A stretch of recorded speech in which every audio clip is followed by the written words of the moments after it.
On this celebrity watch collection advice, we're going to be going over big money businessman Grant Cardone's collection.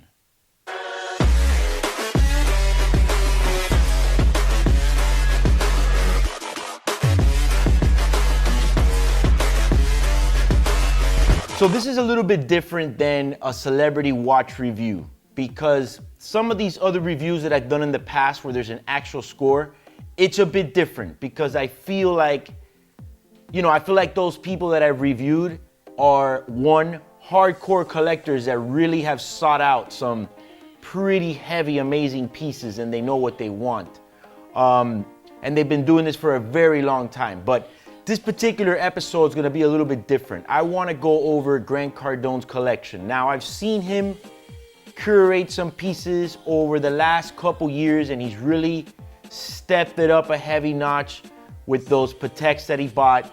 I think everybody agrees that we would have wanted to buy those Pateks right when they came out and they were just a little bit over retail, but his commitment to the game with that heavy piece says a lot.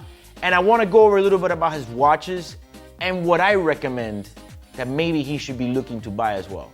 So I've seen several videos in the past where Grant's showing his collection and he's got a couple pieces, he's got that Roger Dubois, he's got a couple Frank Muellers, couple Hublots. Look, the first thing I want to say is I've been down that route. I've done all of that.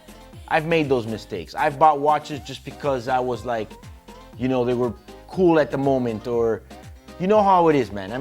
Sometimes it's an impulse buy, sometimes it's just because you genuinely like it. And the watch that I love today might not be the watch that I love tomorrow.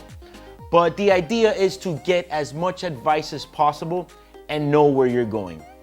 And one of the most important things in having a great collection long-term is having somebody to advise you which way to go.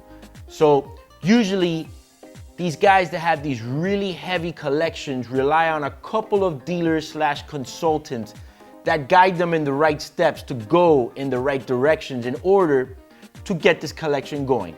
Not everybody has enough time to invest into this game to know it all. They still need that person that's gonna get them the right pieces.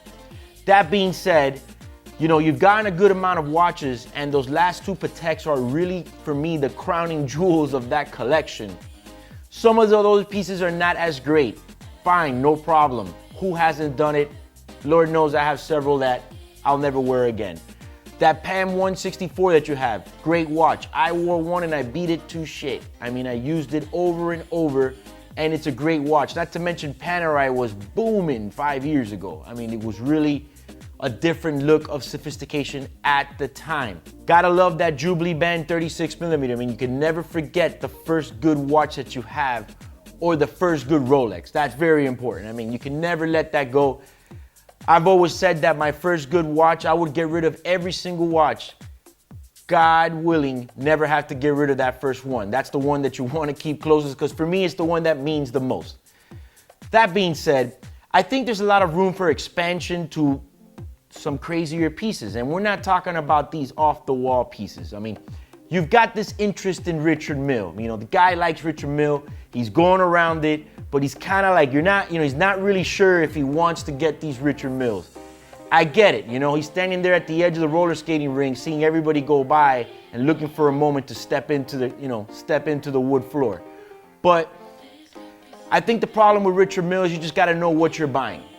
An RM1103 blue John Todd edition, I think it's overpriced. I think it's crazy. I don't see the value there. There are watches after all.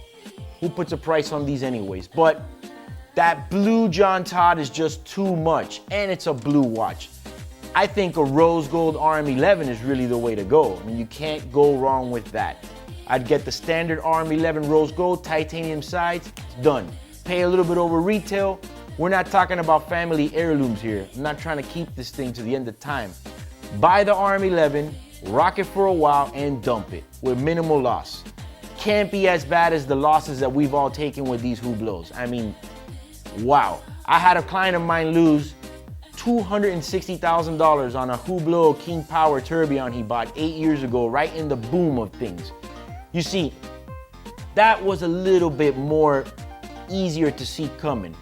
Hublot didn't really have any quality inside of the watch as opposed to, for example, Richard Mille.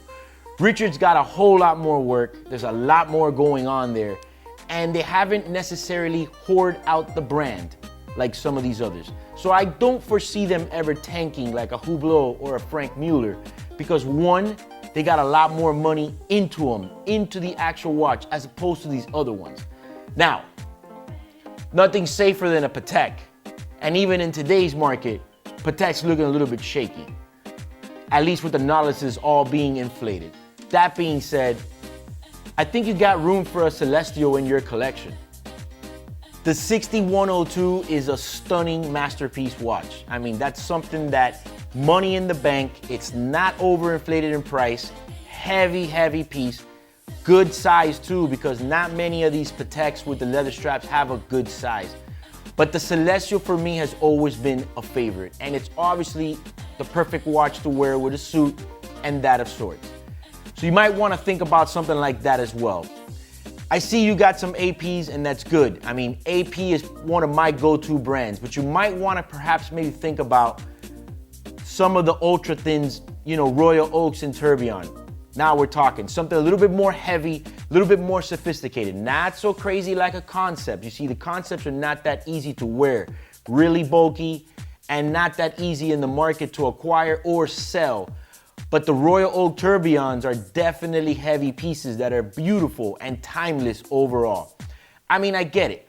When you end up buying a 40th anniversary Nautilus, you kind of think to yourself, well, what do I get now? It's a good question. Sometimes, believe it or not, you go back to the beginning and start again and get something maybe not so crazy and get some of the ones you missed before. Now, for Rolex, it might be a little bit more challenging because it will go down more to personal preference. You know, diamonds are not for everyone. I, for one, have worn watches with diamonds in the past that are aftermarket, but the ones that I really are attracted to the most, if I was gonna go that route, would be the factory stuff.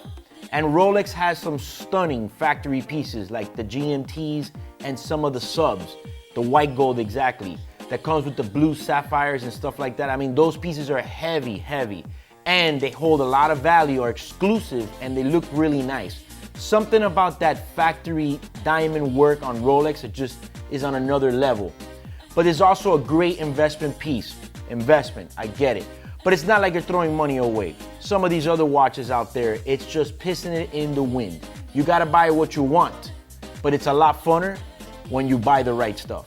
So in conclusion, Grant's got a lot of potential to have a heavy, heavy long-term collection, and we look forward to sticking around and seeing where he takes it and where he goes with his passion for watches.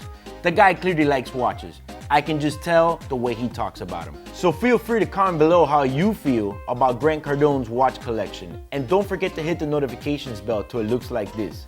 And if you like this video, please like and share. Also, subscribe to our channel. My name is Eric, this is Watcher Style.